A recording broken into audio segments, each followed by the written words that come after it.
اس وقت ایک پر یہ اللہ کی مخلوق ہے اور یہاں اس کی ان کی بہتات ہے دونوں شہروں میں مکہ اور مدینہ میں. آپ جائیں گے تو آپ کو ہزاروں کی تعداد میں بلکہ لاکھوں کی تعداد میں کبوتر ملیں گے.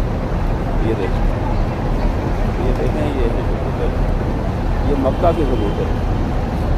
مدینہ کے کبوتروں کا بھی آپ کو انشاءاللہ وہ بھی آپ کو دکھائیں گے.